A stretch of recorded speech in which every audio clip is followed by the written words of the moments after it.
자, 서울중앙지법이요. 각각 혐의 다툼 여지가 있고 또 구속 사유가 소명되지 않았다는 이유로 박성재 전 장관 또 황교안 전 총리에 대한 구속영장을 기각했습니다. 두 사람은 기각 판결을 환영을 했고요. 내란 특검의 무리한 수사를 비판했습니다. 기각 판결 후에 이 박성재 장관과 전 장관과 황교안 전 총리의 목소리 한번 들어보시죠. 정의가 승리했습니다. 자유민주주의가 이겼습니다. 말도 안 되는 체포, 말도 안 되는 구속 시도였어요. 다 아무 관계 없는 거예요. 나 참. 두 번째 영장 기각인데 어떻게 생각하십니까? 법원의 판단에 존중하고 감사드립니다. 저희 입장은 변화가 없습니다. 우리 호 대변인께서 보시기에 박성재 장관 같은 경우에 두 번이나 기각된 거잖아요. 네네. 전체적으로 이 기각된 상황은 어떻게 해석을 하고 계십니까? 내란 특검의 앞날이 캄캄한 거죠. 네, 앞길이 없는 거죠. 네. 사실 6시간 동안에 비상계엄 동안에 어떤 일이 벌어졌었는지는 국민들께서 생중계로 다 보셨고 예. 그다음에 그 전에 있었던 일들은 2, 3일 만에 검찰 수사를 통해서 사실 다 나왔습니다. 예. 이제 내란 특검이 출범해가지고 없었던 것을 만들어내려고 하니까 처음에는 뭐 외환 뭐 이러다가 이제 그 안 되니까 그러면 그 다음에 누구라도 잡아들여야지. 그냥 한덕수 권한대행 하다가 안 되고. 예. 그 다음에 이제 그 이상민 장관이야 뭐 윤석열 전 대통령의 분신처럼 여겨졌으니까 그렇다 치고 예. 박성재 장관은 왜 저렇게까지 집착할까? 그것은 저는 이유는 하나라고 생각합니다. 뭘까요? 비상계엄 이후에 국회에 나와서 얘기하다가 이재명 대표를 째려봤다라는 걸로 탄핵 소추까지 됐지 않습니까? 그 아니 장면 탄핵 소추 생각납니다. 사유에 들어갔어요. 예, 맞아요. 그것까지 실제 심의했습니다. 헌법재판소가. 저는 그것이 크게 작용했다라고 생각하고 그러니까 두 번씩이나 영장을 청구를 했는데 예. 박성재 장관이 사실 비상계엄이 내려지는지도 모르고 국무회의 왔던 사람인데 예. 무슨 거기서 그 판사가 봐서 그걸 구속의 사유를 찾을 수가 있었겠습니까? 황교안 그 전 총리는 그분이 주장하시는 것에는 저는 개인적으로 동의할 수가 없지만 예. 전직 총리였고 야당 대표까지 하셨던 분이 네네. 그날 거의 1년 됐잖아요. 그렇습니다. 그날 SNS에 한 줄 쓴 걸 가지고서 그거를 구속 사유라고 해가지고 체포까지 해가지고 잡아가고. 근데 지금 아주 조금 전에 그 황교안 전 총리가 말씀하시는 아무것도 없었더라 하는 얘기가 구속영장 청구 사유를 이만큼을 자료를 제출했는데 그중에 본인에 대한 얘기는 한 장이었다는 거예요. 한 장. 그래서 아무것도 없더라 그런 얘기였거든요. 예. 그러니까 이렇게 무리하게 하는 것이 결국은 그만큼 없다. 아무리 해도 할 게 없다라는 것을 보여주는 반증이라고 생각합니다. 알겠습니다. 아무것도 할 게 없는데 그런 것을 이제 더 무리하게 했다는 얘기 같은데 변호사님은 어떻게 생각하세요? 두 번씩이나 기각된 거, 그다음에 황교안 전 총리 같은 경우에는 글쎄 굳이 이렇게까지 할 필요 있었냐라는 지적도 있는데 어떻게 보세요? 일단 황교안 총리는 간단하게 말씀드리면 네. 계속 이 소환 요구에 응하지 않고 있었기 때문에 뭐 한 것이고 영장 청구는 그 기간 내에 해야 돼서 한 것인데 약간 무리가 있었던 측면은 있는데요. 네. 박성재 장관 같은 경우는 도저히 납득이 안 됩니다. 두 번 기각된 게 납득이 안 된다. 그렇습니다. 첫 번째부터 두 번째. 이건 뭐 범죄 혐의의 중대성 문제에서 위법성에 대한 인식의 다툼의 여지가 있다는 이유로 계속 얘기하고 있는데요. 네. 박성재 장관은 비상계엄 당일날 가장 먼저 대통령 관저에 간 사람입니다.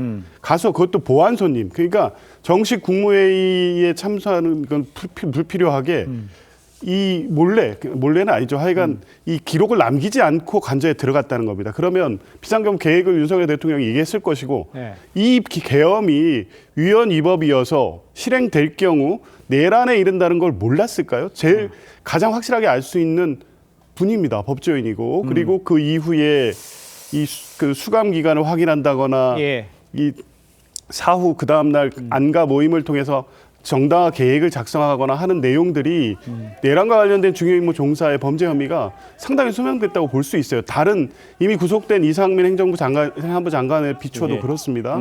그럼에도 불구하고 여전히 다툼의 이유가 있다는 거고 증거인멸 이미 여러 차례 했습니다. 예. 전화기도 교체했고요.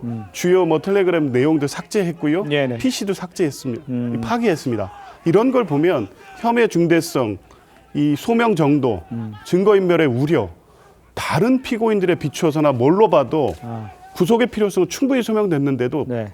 이게 안 하는 거는 저는 네. 이게 법원이 다른 이유가 있다, 다른 고려를 하고 있는 게 아닌가 하는 생각이 듭니다. 글쎄, 네, 근데 말씀하시죠. 그거는 이제 법원이 지금 두 번 연속해서 기각을 했잖아요. 그런데 해서 다시 간 거잖아요. 기각하면서도 구체적인 얘기를 해요. 뭐라 그러냐면 위법성의 인식의 내용이 따져보려는 겁니다. 그런데 계엄이 이게 헌법이 정한 계엄 발동 요건에 해당하지 않는 그런 위법성을 인식했다고 해서 죄가 되는 건 아니잖아요. 근데 이게 내란에 해당한다, 국헌문란의 목적이 있다는 걸 언제 인식했냐라는 거예요. 그거는 그것도 인식하고 뭔가 명령을 내렸으면 그 문제가 있지만 지금 위법성의 인식의 내용이 문제가 있다면 내란 중의무종사는 해당하지 않는다는 거고요. 그다음에 위법성 인식의 시기를 논한 것은 직권남용도 해당하지 않는다는 거예요. 그러니까 계엄이 선포가 되면 법무장관은 이거 A, B, C를 해야 된다. 그걸 했다는 거죠. 그런데 그 위법성의 인식의 시기가 하고 나서 나중에 이게 문제가 있다는 걸 인식했다 그러면 이거 죄가 안 되는 거고 이상민 장관의 경우에는 저는 내란 중의무종사로 영장이 발부됐다고 보지 않고요. 직권남용죄가 성립될 가능성이 크죠. 왜냐하면 소방청장에게 단수단전 조치를 명령했거나 만약에 그게 인정이 된다면 그 직권남용이 명백해 보일 수 있기 때문에 거기 영장 발부에 대해서 할 수가 있죠. 근데 그 케이스하고 이 지금 다르다. 박성재 케이스가 완전히 다른 거예요. 알겠습니다. 이런 상황에 이제 관심은요. 이제 계엄 당시 국민의힘 원내대표도 했었죠. 이 추경호 의원, 추경호 국민의힘 의원이 구속 여부가 이게 어떻게 되느냐입니다. 내란 중요임무 종사자 혐의로 이제 특검이 추 의원에 대한 구속영장을 청구하면서 이 첫 관문 27일에 체포동의안 국회 표결이 진행이 될 거잖아요.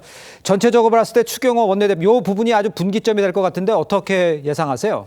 그래서 뭐 일부 전문가들 뭐 다양한 의견들이 있긴 한데요. 사실 이게 증거로 또 확인이 돼야 될 부분이 있는 것이다. 그래서 그 구속 여부는 좀 더 지켜봐야 될 부분인 것 같은데 분명한 것은 12월 3일 날 이제 윤석열 대통령과 그리고 이제 여러 가지 국회에 있는 정무수석 여러분들하고 통화를 한 사실이 확인됐잖아요. 그리고 국무총리하고도 7분 동안 통화하고 나서 장소를 여러 차례 바꿉니다. 그 바꾼 상황은 뭐 국민들께서 다 보셨지만 또 특히 옆에 있던 한동훈 전 대표가 함께 목도한 거 아닙니까? 증인이잖아요. 그래서 이 부분은 또 한동훈 대표가 요즘에 방송에 자주 출연하기 때문에 또 최근에 또 출연하면 이 부분에 대해서 또 명쾌하게 또 설명할 또 의무가 있다고 봅니다. 알겠습니다. 그런데 이제 주요 피의자들의 신봉 확보에 지금 줄줄이 실패를 하면서 내란 특검의 수사 동력이 떨어진 것 아니냐 이런 지적도 사실 나오고 있어요. 그 기간이 얼마 안 남았잖아요. 그런데 이게 어떤 성과를 낼 수 있을지 이거 대변인께서는 어떻게 보세요? 그러니까 앞서 말씀드린 대로죠. 김건희 특검이 그나마 이제 조금씩 밝혀내고 있지만 거기 이제 민주기 특검의 주식 투자 문제로 이미 빛이 발했고 또 공무원이 또 돌아가시기도 했고 내란 특검은 사실상 거의 빈손이고요. 해병 특검은 더 빈손인 것 같습니다. 지금까지 이렇게까지 했는데도 나올 게 이 정도 나왔다는 것은 앞으로 나올 게 없다는 얘기고 추경호 원내대표에 대해서는 한동훈 전 대표 이미 입장 밝혔습니다. 표결 방해 받지 않았다. 추경호 원내대표에게. 추경호 원내대표가 윤석열 대통령하고 통화한 다음에 장소를 바꿨습니다. 어떻게 바꿨냐? 당사에서 국회로 바꿨어요. 거꾸로 바꿨어야 돼요. 표결 방해하려면. 근데 당사에서 오히려 국회로 바꿨습니다. 이게 이미 성립 안 된다는 거고 이번에 영장 청구 사유에는 추경호 원내대표가 1980년에 대학교 2학년이었는데 그때 비상계엄을 경험해 봤기 때문에 비상계엄의 위법성을 인식하고 있었을 것이다. 이런 내용까지 들어가 있다고 합니다. 얼마나 할 말이 없으면 1980년 대학교 2학년 때 일까지 거기 넣겠습니까? 저는 결과는 이미 명확하다고 생각합니다. 추경호 의원에 대해서는 어떻게 생각하세요? 이번 건에 대해서. 저는 이 법리대로 하면 당연히 발부될 수밖에 없습니다. 그렇습니까? 실제 이 내란의 완성에 있어서 핵심적인 역할을 수행한 거죠. 물론 결과적으로는 민주당 의원들이 계엄군이 본회의장을 장악하기 이전에 해제 표결을 함으로써 다행히 이 최악의 상황은 막았지만 그 이전에 틀림없이 내란을 완성하는 데 있어서 이 장소를 변경한다거나 이런 부분은 분명히 이 위법성을 인식한 상태에서 관여한 부분이 있다고 볼 수 있고요. 가장 중요한 것은 이 장소를 몇 번 변경한 게 문제가 아니라 실제 우원식 의장으로부터